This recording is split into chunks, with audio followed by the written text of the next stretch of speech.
So we are going on to session 13, section 4, the effects of a catalyst. And so how does a catalyst affect? Well, let's just look at this picture first. Here is the uncatalyzed reaction, just a regular reaction, and we had the potential energy coming up to the activation energy at the top, to that where that changed, that activation complex, and then it comes all the way down. And a lot of the atoms can't get up this hill, so they don't react. So, but now with the catalyst, they got an easier route. The catalyst gives them an easier route. So they start the same place, but then instead of just going up this big hill, they kind of go up a couple little hills here and get over here easier. So, and they don't have to use as much energy. That's the catalyst reaction. So, how do we, oxygen produced in the lab, okay, so it heats at potassium chloride, and if you add manganese to that oxide, the oxygen will react more rapidly with less energy. So that's what they're talking about. So magnesium oxide may be recovered unchanged, and it will just be a catalyst. So a catalyst, what is a catalyst then? It's a substance that increases the rate of the chemical reaction without being consumed in the reaction. So a catalyst is just used to help the reaction go easier and faster, and for more of the atoms on this side to make it there. They won't all fall back at this state. They think, oh, there's an easier route. We're going to take this easier, longer route, but we'll make it there. So that's the catalyst, is what it does. So catalyst. A catalyst, that substance again that increases the rate of the chemical reaction without being consumed. So it's not really used in the consumption of it, but it's just used as an easier route or easier pathway. So this catalyst provides an alternate pathway with a lower activation energy. So an easier pathway there with a lower activation energy. And they're very specific for certain atoms. Catalysts, manganese can only be used with this oxygen combination, oxygen potassium chloride. So they're very specific, and different catalysts are used for different reactions. A catalyst cannot make an impossible reaction possible. So if you have two atoms that do not react in any way, then you cannot make it possible. So you have to take a possible reaction and make it easier. But if it's impossible, it's impossible. So catalyst reaction rate. So let's talk about the catalyst reaction rate now. So here we go with this mountain pass analogy here. So a catalyst reaction rate. A catalyst increases the rate by providing an easier route that has a lower activation energy so that more molecules at a given temperature will be able to form products. So this figure here shows that energy activation here. So look at this. So here we have the camp of reactants, and they all want to go up to the activation, but some of them get up there and it's kind of hard getting up there, and some of them fall back. Well, then somebody says, hey, we got the catalyst pass. We got an easier route. So then they think, oh man, so a whole bunch of them take off and they go on the easier route, and they still get to the same place, but an easier route. So that's the catalyst reaction. That's the catalyst path. So another way we can see this, let's see. Oh boy. Basically it's A-B situation, but it's on the next page too. So you have A plus B equal AB, and let's see where it goes. Oh, here we go. Here's a better picture of it. So if you have AB, or A that's going to change into, A and B is going to change into AB. So they have a catalyst. X is the catalyst. So first it changes into AX, and then AX reunites with B, but then X is given off. So X that catalyst is only used just as a step for A to get to be easier.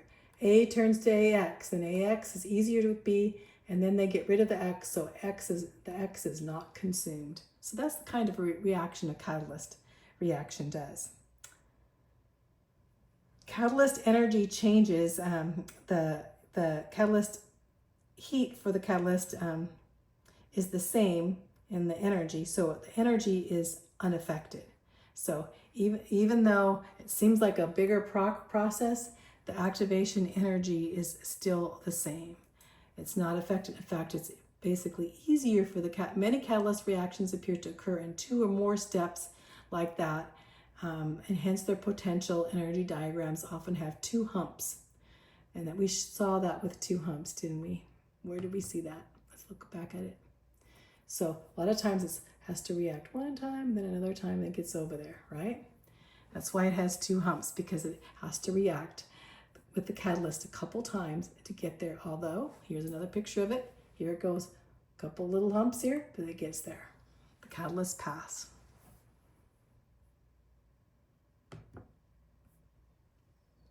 Let's look at the pictures here. So, catalyst energy changes. Okay, this is where I kind of started, but we'll look this, then we'll look at the picture. The heat for the catalyst and the uncatalyzed reactions is the same, since the change in the energy between the reactants and products is unaffected. This is true because H, which is the enthalpy, remember the heat, is a state function and depends only on the initial and final states, not on the pathway taken. So it doesn't depend on how they get there, just so they get there. It's like the hike from camp reactants to products park is taken by a catalyst pass, but the result, they all get there and some use less energy, right? That's how we're talking. So the fact that the hiker gets there means that it has nothing to do, they don't even recognize, oh, you took a different pathway. So let's look at table 13.1, the effects of a catalyst on a reaction. So if you have a catalyst that's going to help in the reaction rate is going to be more rapid. So it's going to happen faster because it's easier to get there. And so the energies of the products and the reactants, the energies are going to be the same when they're unchanged. But they're going to get there, and they might go through a few different ways, on different paths, a few different humps there, few different little hills. The heat energy or the enthalpy energy is going to be unchanged. So we're thinking about the energy, any energy is unchanged. An alternate route or a mechanism with the lower activation energy is provided. They have a catalyst there, finding them a different path.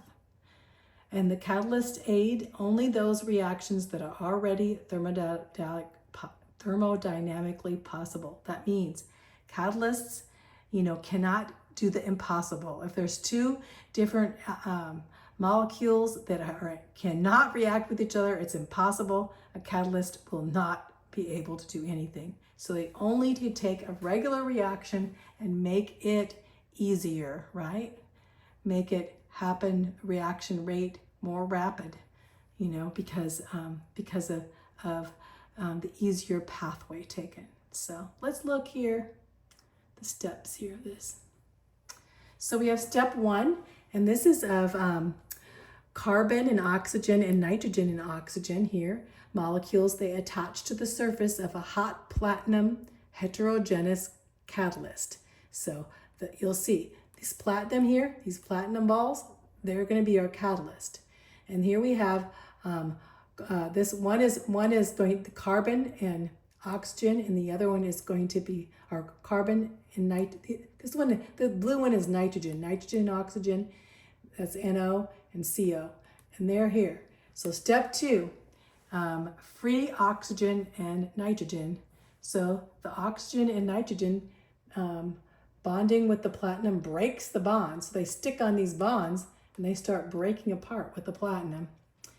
And they release the free nitrogen and oxygen, they're made free, and onto the surface of the platinum. And then step 3, as the free oxygen and nitrogen atoms diffuse over the metal surface, they collide and bond.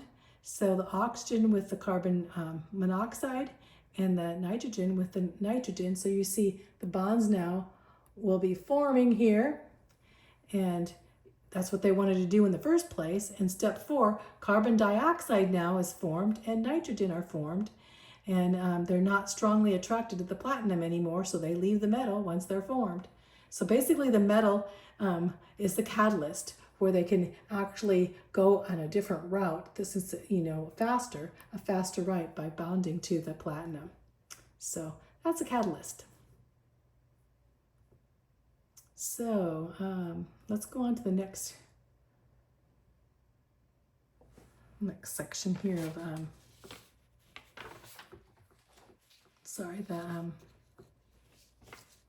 homogeneous and heterogeneous catalysts.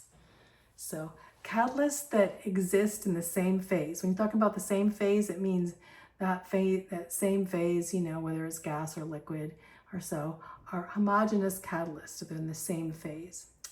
And such a catalyst generally forms an unstable intermediate reactant, and this intermediate reactant more readily than the uncatalyzed reactants. For example, a solution of hydrogen peroxide decomposes into water and oxygen more readily when oxus iodine is present. So, basically you look at here, you look at the hydrogen peroxide here, that's H2H2O and aqueous, and then iodine is present. Iodine is the catalyst here, and that iodine helps them to basically turn into water and oxygen. So that's what they're talking about, is these homogeneous catalysts. That goes really well. So a catalyst that is not in the same phase is called a heterogeneous catalyst. And these are like we did with the platinum. These are such things as platinum, palladium, nickel, and other fine metals. This is the heterogeneous catalyst because we have a metal there. See how that whole thing I went through, that was heterogeneous. So that's a type of catalyst. The other type of catalyst is just one homogeneous step, But this one basically has heterogeneous, has two phases. So when I say two phases, did I say liquid phase? I mean two phases, two humps. So homogeneous catalyst just goes through one hump, basically easier hump with iodine.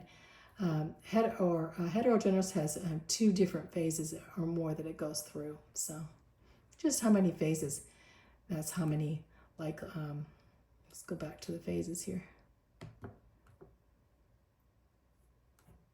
Right here. So this would be heterogeneous because it has to go through a bunch of phases here. And then if it just had another route, let's go down here at the bottom. So this is a catalyst, this is a couple phases, but if it goes just one route, easier, then it would be just one phase.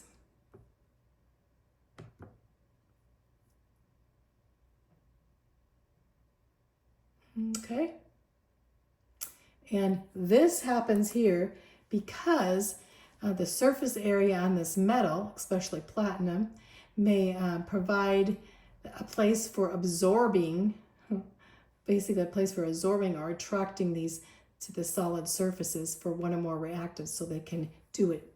They can react easier against the metal surface, absorbing or attracting. Absorbing means attracting it to the solid surface. This is with metal catalysts.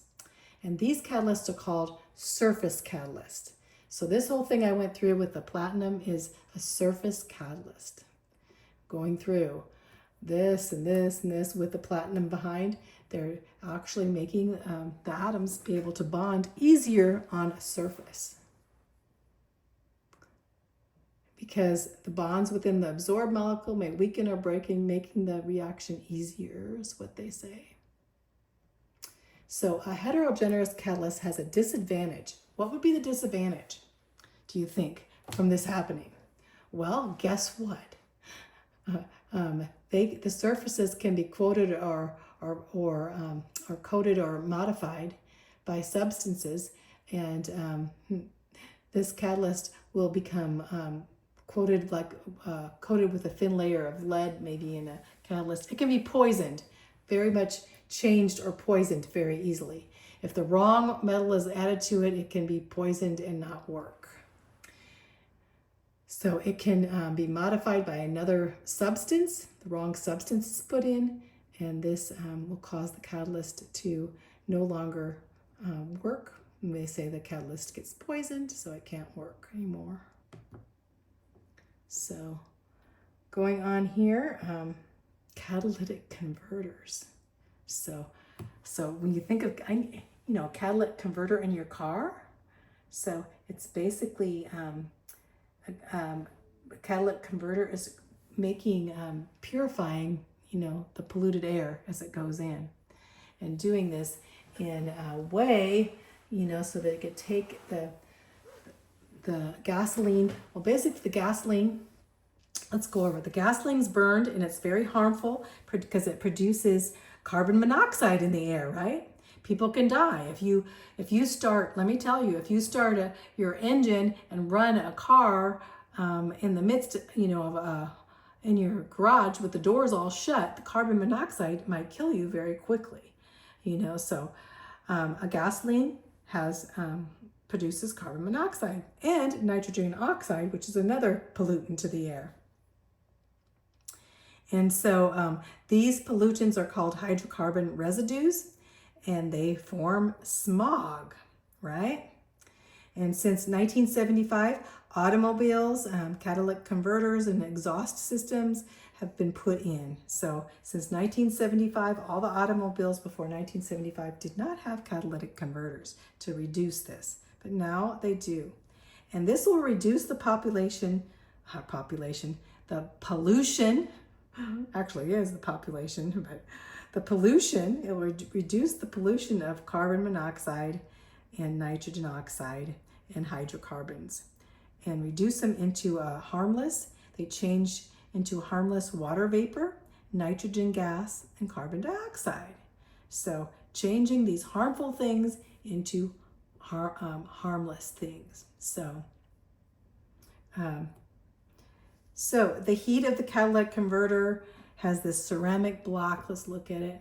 So you basically have the ceramic block where it is, and here's the air polluted goes in one side. It goes through the perforated ceramic block here, and converting all of these here. Here's a picture of it with a aluminum oxide base coat covered with this thin layer of metal in the midst of all of these little tubes, and the air is going through all of these little tubes.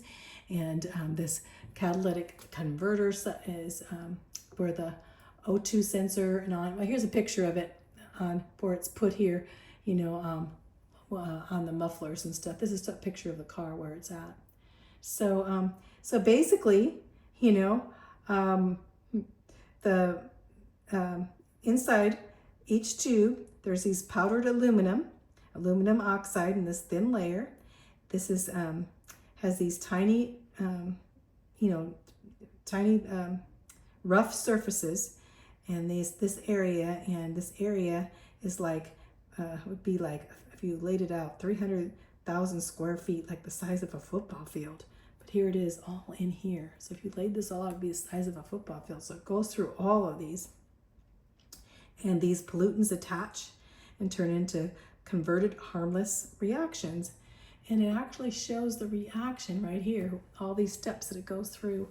Basically, carbon monoxide and oxygen combining as the catalyst, and on from the nitrogen oxygen catalyst, going on to turns to carbon dioxide, which isn't poisonous, and this turns to carbon dioxide and nitrogen, which isn't poisonous, and this here combining with the oxygen with hydrocarbon right here, which is poisonous, but as you go through the catalyst, it turns to carbon dioxide and water.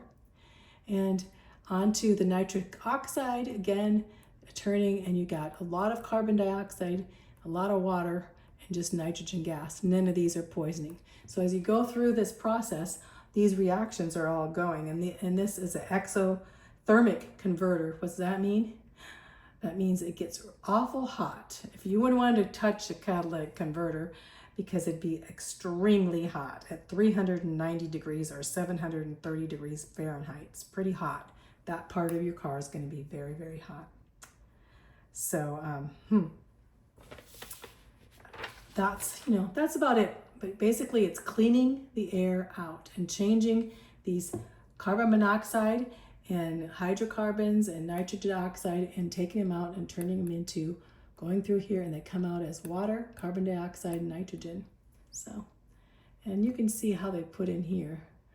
It goes through a computer to tell how to do it, this catalyst, O2 sensors. It's kind of complex, so as you can see.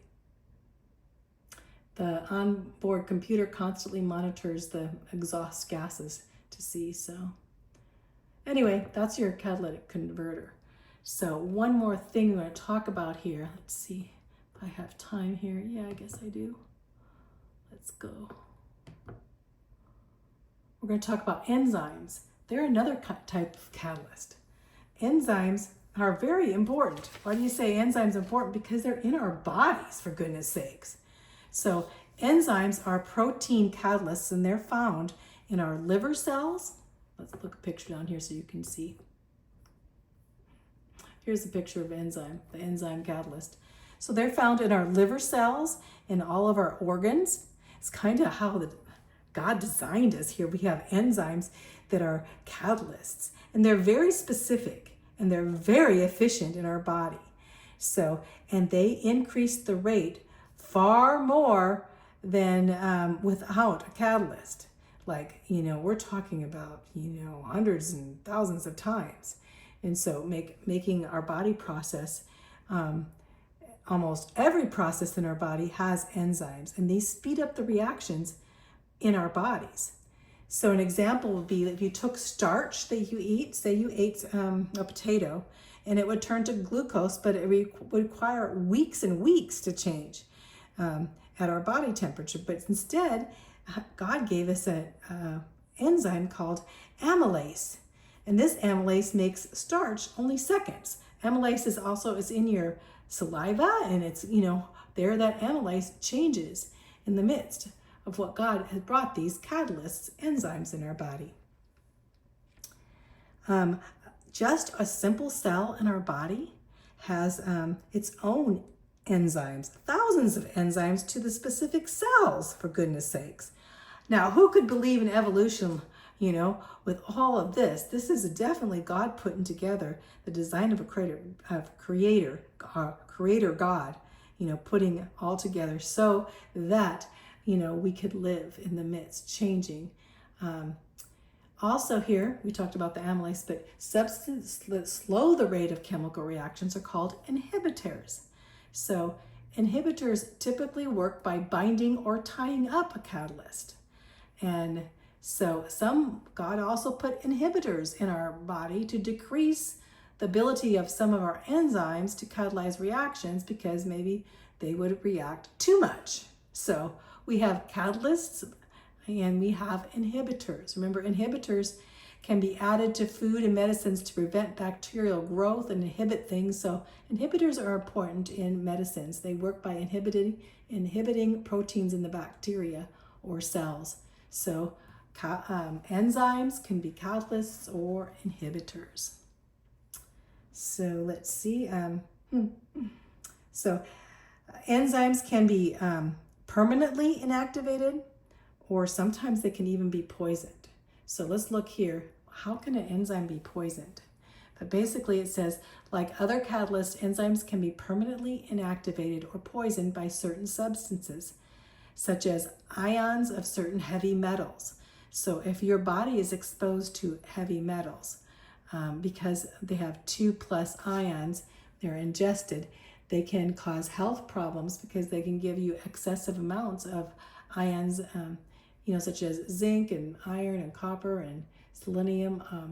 Those are important parts of many enzymes and other proteins, but it can basically cause either excessive or inhibition, but basically saying that they can be permanently inactivated, and that's a big deal. It says, however, ions and compounds of certain heavy metals Most notably, lead, cadmium, and mercury are particularly toxic to body cells. But going back here, we need zinc, we need iron, we need copper, we need selenium. These are things that we need. But if we are exposed to lead and mercury, they're very toxic, and they will inhibit the enzymes that have to do with our important minerals that we need in our body. And it may damage and inhibit, other cell proteins too. So basically, you don't want to be exposed to a lot of heavy metals. So let's look at this catalyst in action here. So we basically have, it's breaking down from this harmful hydrogen peroxide molecule, and basically, let's kind of go over it. One enzyme that has been well studied is the catalase, which breaks down harmful hydrogen peroxide molecules that occur as a byproduct. And here's the formula here. And so this is just the figure of a hydrogen peroxide. So the activation energy for the above reaction is about 75 kilojoules per mole. And this reaction occurs very slowly at room temperature. And it takes months for significant decomposition to occur, but platinum catalyzes this so they have a catalyst of platinum that decomposes it faster for the reaction, about 50 kJ, and increasing the rate of decomposition of at room temperature by a factor of 26,000. So the platinum basically increasing the rate, not just one time or two times, a factor of 26,000 times.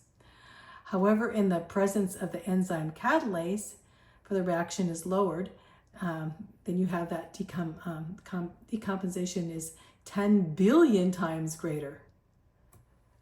It can increase 10 billion times greater the rate. Can you believe that? So anyway, basically you're taking that, and here's the catalyst with hydrogen peroxide molecule to scale. So here we got the catalyst and the hydrogen peroxide. So here's the catalyst there, and see how its calculation indicated that a single molecule of catalase can decompose 40 million molecules of hydrogen peroxide and oxygen per minute. Such efficiency, which helps protect cell parts in our body from oxidation by hydrogen peroxide, is testimony to the wisdom of the Creator. Look at this catalyst taking in all of these in the midst to scale. That's a catalyst. Catalase. So God has really protected our body, hasn't He? Pretty amazing. Okay, some of your questions. What is a catalyst? I hope you got that. It's a substance that increases the rate of a chemical reaction without being consumed. It helps the reaction rate of cells or of molecules. How does the catalyst increase the rate of a chemical reaction? It provides an easier route, easier pathway, and has a lower activation energy because it doesn't have to go up to the peak. It goes on an easier route. What group of proteins serve as biological catalyst? Enzymes. We just did that. How do inhibitors work? So what do inhibitors do? Well, inhibitors inhibit, right? So inhibitors slow the rate of the chemical reaction and tie up a catalyst. So let's look at this. Tell whether each of the following is homogeneous catalyst or heterogeneous catalyst. Catalyst in an automobile, that's a catalytic converter. That's a complicated one, so it has to be heterogeneous, has more than one phase. So that would be heterogeneous.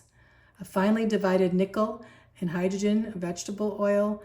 Nickel is another metal type, so it would be heterogeneous. Sulfuric acid is a catalyzed decomposing. Just one phase with sulfuric acid would be homogeneous. Those three are pretty easy. So let's stop there.